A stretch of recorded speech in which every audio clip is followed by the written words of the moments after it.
अपेक्षित होतं का आणि तुम्हाला या सगळ्याबद्दलची काय भूमिका आहे? नाही काय नाही, ते काय मी ती काय चौकशी होईल आणि त्याच्यामध्ये काय एवढं सिरियसली घेण्यासारखं नाही आहे. ठीक आहे.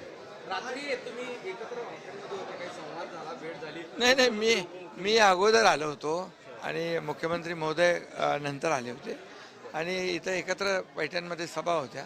आता त्याच्यामध्ये फोनवर आमची चर्चा होत असते, त्यामुळे काय निवडणूक आयोगावर चर्चा तर रोज चालू असते आमची. निवडणूक आयोगाने जे सध्याचे आरोप प्रत्यारोप सुरू आहेत एकमेकांवर, त्या पार्श्वभूमीवर काहीतरी एकत्रितपणे एक बैठक होते समन्वयासाठी असं कळतंय. आरोप प्रत्यारोप मी केलेत, मुख्यमंत्र्यांनी केलेत? बिलकुल केले नाहीत. आम्ही ही निवडणूक स्थानिक पातळीवरची आहे, स्थानिक विषयांना घेऊन करतोय. स्थानिक विषयांचा विषय जो त्या ठिकाणी आहे, स्थानिक समस्या आहे, स्थानिक प्रश्न आहे, ही स्थानिक प्रश्नावरची निवडणूक आहे, ही कार्यकर्त्यांची निवडणूक आहे. त्यामुळे इथं राजकीय भाषण करणं काही त्याची आवश्यकता नाही.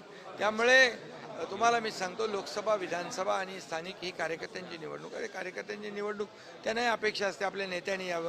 त्यामुळे आम्ही प्रचार करतोय, डेव्हलपमेंटवर प्रचार करतोय. निवडणूक आयोगाने ज्या निवडणुका रद्द केल्या त्याविषयी मुख्यमंत्र्यांनी खंत व्यक्त केली आणि हा निर्णय थेट चुकीचा आहे असं म्हटलं.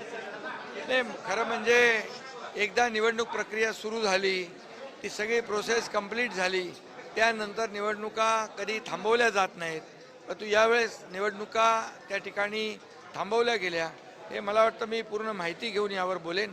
परंतु निवडणुकीची प्रक्रिया पूर्ण झाल्यानंतर कधी निवडणूक अशा प्रकारे थांबवली जात नाही.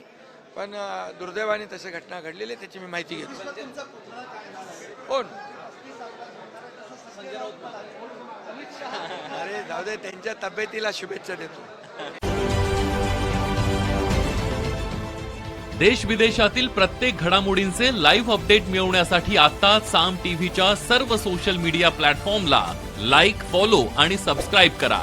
तसंच सर्व नोटिफिकेशनसाठी बेल आयकॉन प्रेस करायला विसरू नका.